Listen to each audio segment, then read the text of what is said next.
फारूक अहमद तुम आगे बढ़ो. हम तुम्हारे साथ हैं. इथे उपस्थित आपले लोकसभेचे उमेदवार अविनाशदादा भोसीकर, तसेच विधानसभेचे उमेदवार फारूक सर अहमद, युवा आघाडीचे अक्षयदादा बनसोडे, मंचावरील सर इतर पदाधिकारी, माफ करा नाव राहिलं असेल तर, तसेच इथे उपस्थित माझ्या माता भगिनी, वडीलधारी मंडळी आणि माझ्या युवक बांधवांना माझा मानाचा, सन्मानाचा, स्वाभिमानाचा क्रांतिकारी जय भीम.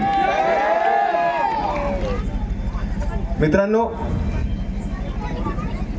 मला आठवतंय की शेवटच्या वेळेस जेव्हा मी इकडे आलेलो तेव्हा याच्या आधी माझा सोलापूरमध्ये अपघात झाला होता आणि नीट मला आपल्या सर्वांसमोर बोलता नव्हतं आलं. पण तरी या भीमघाटच्या जनतेने खूप आतुरतेने वाट बघितली आणि खूप जास्त प्रेम दिलं आणि त्या प्रेमामुळेच त्या अपघातानंतर बाकीचा जो दौरा होता ते पूर्ण करणं शक्य झालं. म्हणून मी तुमचे खूप खूप धन्यवाद मानतो.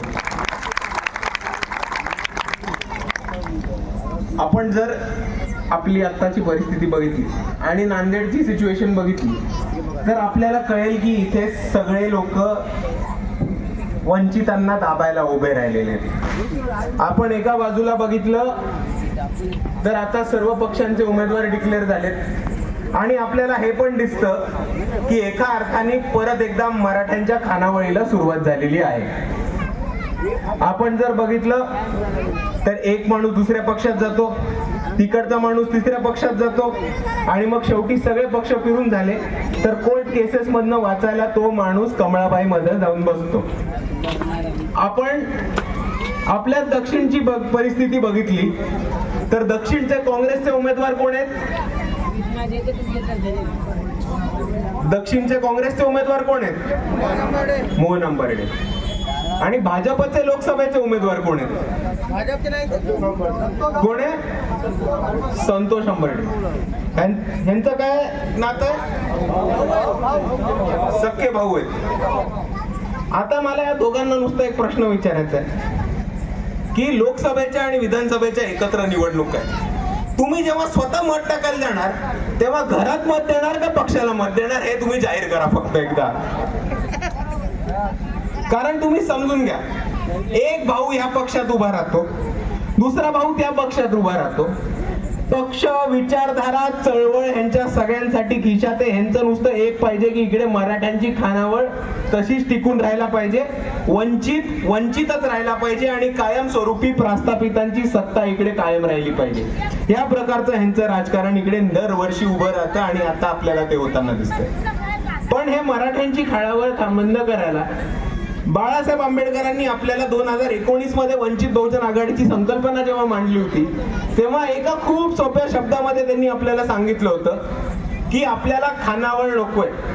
जेव्हा आपण पंगतीत बसतो तेव्हा नुसतं एवढं बघा की वाढपी आपला म्हणजे आपल्या ताटात बरोबर जेवण पडतं.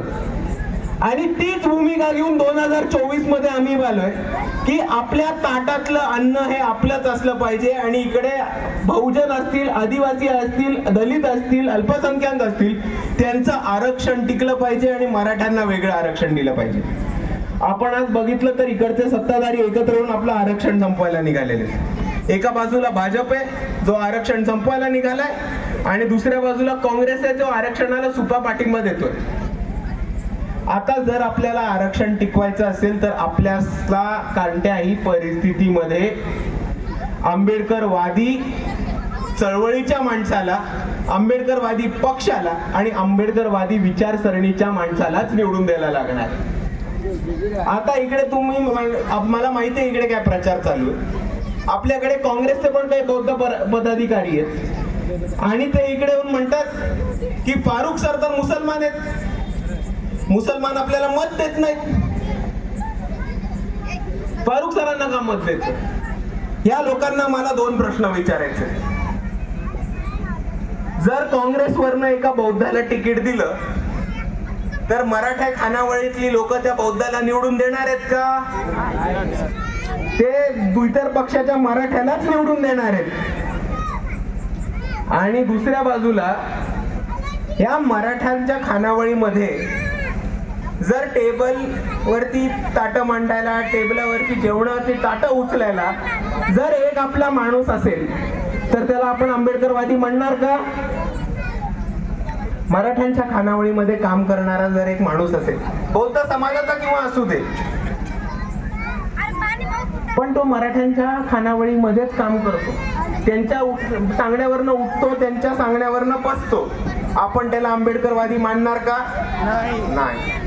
आणि दुसऱ्या बाजूला आपल्या सर्वांसमोर फारुख अहमद सर, जे स्वतः गेले 5 वर्ष सातत्याने वंचित बहुजन आघाडीची भूमिका ठामपणे मांडतायत. 2019ला पण वंचित बहुजन आघाडीचे नांदेडचे दक्षिणचे उमेदवार होते. चांगले मतदान घेऊन 5 वर्ष त्यांनी सातत्याने काम केलं. प्रवक्ता म्हणून त्यांनी वंचितची भूमिका परखडपणे जिथे जिथे स्पेस मिळेल तिथे मांडली.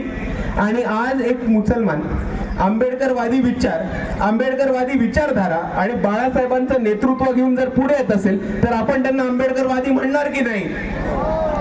आणि आता आपल्या सर्वांचं कर्तव्य आहे की आपल्या जेव्हावरती कोणत्यावर अन्याय अत्याचार होतो, संकट येतो, तेव्हा आपल्यासाठी कोण धावून येतो आपल्याला माहिती आहे. जेव्हा आपल्या सर्वांना बोंधारची घटना माहिती आहे, जेव्हा आपले बंधू, आपले साथीदार अक्षय भालेराव यांच्यावरती अट्रॉसिटी झाली, यांची हत्या झाली, तेव्हा एक तरी काँग्रेसचा माणूस समोर आला होता का? नाही. उलट आता जे काँग्रेसचे उमेदवारी घेऊन बसलेत आंबार्डे, त्यांनी तर त्यांच्या मारेकऱ्यांना श्रेय आणि आश्रय देण्याचा प्रयत्न केला होता. आणि अशा परिस्थितीत आपल्या बांधवाची बाजू जर कोणी धरून ठेवलेली तर ते इकडच्या वंचित बहुजन आघाडीच्या पदाधिकाऱ्यांनी, फारुख सरांनी आणि वंचित बहुजन युवक आघाडीच्या पदाधिकाऱ्यांनी.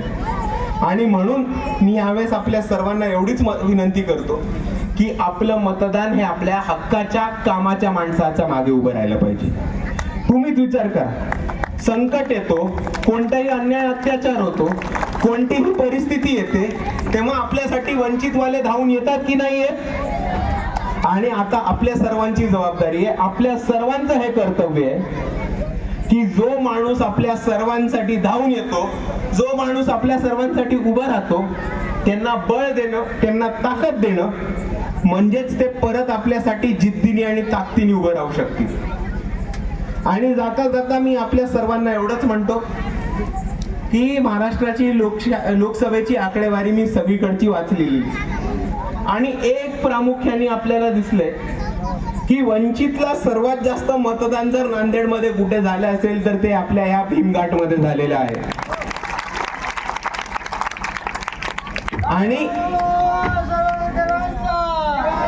आणि या येत्या निवडणुकीमध्ये विधानसभेमध्ये सुद्धा आपल्याला दाखवायचं आहे की हा भीमघाट नेहमी आणि कायमस्वरूपी भीमाचा गडच राहणार आहे. एवढं म्हणून मी माझे 2 शब्द थांबवतो. जय भीम, जय संविधान.